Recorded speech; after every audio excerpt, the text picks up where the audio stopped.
হয় কল্যাণ মানুষের সাথে বিক্রি হবে। আমি চ্যালেঞ্জ দিচ্ছি, তৃণমূলের কোনো এলাকাতে এসে বলে যেতে পারেন যে যাই হয়ে যাক না কেন আমার এমপিকে কেউ কিনতে পারবে না, আমরা আমাদের কথা ফেরত নিয়ে নেব।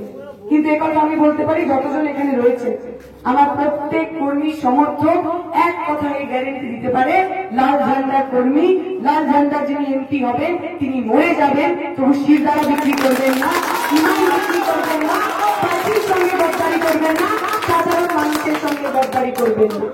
তাই যদি আগামী দিনে কেন্দ্রে বিজেপি বিরোধী সরকার তৈরি করতে হয়, যে বিজেপি বিরোধী সরকারকে কেনার চেষ্টা বিজেপি বারংবার করবে, আপনার এমন লোক দরকার যে কোনো প্রলোভনে পা দেবেন না, যার কোনো পিছুটান নেই, যার ইডি সিবিআই করে কোটি কোটি টাকার দুর্নীতির ভয় নেই, যে আজকে ইডি ডাকবে তো কালকে বিজেপি জয়েন করবে, এমন মানুষকে নির্বাচিত করুন যে আপনার আওয়াজ হয়ে আপনার কথাগুলো পার্লামেন্টের মধ্যে বলবে, কারণ বাবার ক্ষমতা হবে তার মুখ বন্ধ করা, এমন নির্বাচিত করবে, এই আশায় ভরসায় আছে।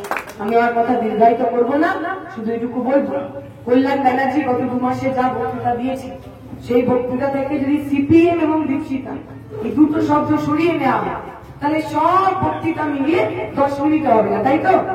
দিনের পর দিন ব্যক্তিগত আক্রমণ করেছে।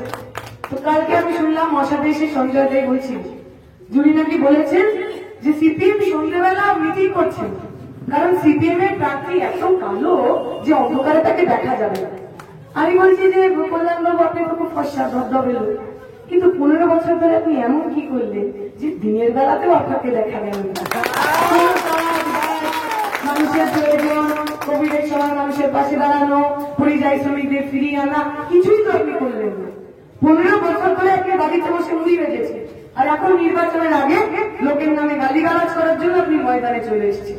যে স্লোগান আমরা এই শ্রীরামপুরের স্থানপিরি মাঠ থেকে দিয়েছি, ওনারা গালিগালাজ করবে, আমরা রাজনীতির কথা বলবো, ওনারা গালিগালাজ করবে, আমরা 100 দিনের কাজ 200 দিন করার কথা বলবো, প্রতিদিনের রোজ 600 টাকা করার কথা বলবো, আমার মা বোনেদের জন্য এমপি লাইনের 1/3 টাকা দিয়ে আত্মরক্ষা সমিতি, আত্মমর্যাদা কেন্দ্র তৈরি করার কথা বলবো, যাতে আগামী দিনে কোন হাতরাস বা সন্দেশকারীর মতো ঘটনা হলে, আমার মায়ের আঁচলে টান পড়লে আমার মায়েরা, আমার বোনেরা তাদের হাত ভেঙে মুছে দিতে পারে, সেই সরকার, সেই সাহস আমরা তৈরি করবো। আর আপনাদের কাছে আবেদন রইল, আপনি যখন এই বিষয়ে ভোট দিতে যাবেন ভাববেন আপনার ভোটটা কোথায় যাবে।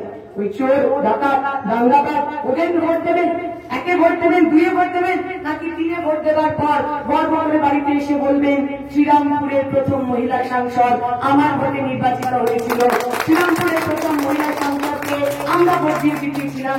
আমি বিশ্বাস করি এই অঞ্চলের মানুষ লড়াই, আন্দোলন, সংগ্রাম করে পঞ্চায়েত নির্বাচনে দেখিয়ে দিয়েছে। তৃণমূল যতই চেষ্টা করুন, তৃণমূল যতই যাই করুন, এই অঞ্চলের মানুষ আমাদের সঙ্গে গদ্দারি করেনি। তাই আগামী 2024-এর নির্বাচনে যে কংগ্রেসরা আমার এজেন্ট বসবেন, মাটি কামড়ে পড়ে থাকবেন, বুথ কামড়ে পড়ে থাকবেন, আগামী 4 তারিখ সবাইকে সঙ্গে নিয়ে আমরা বিজয় মিছিল করব।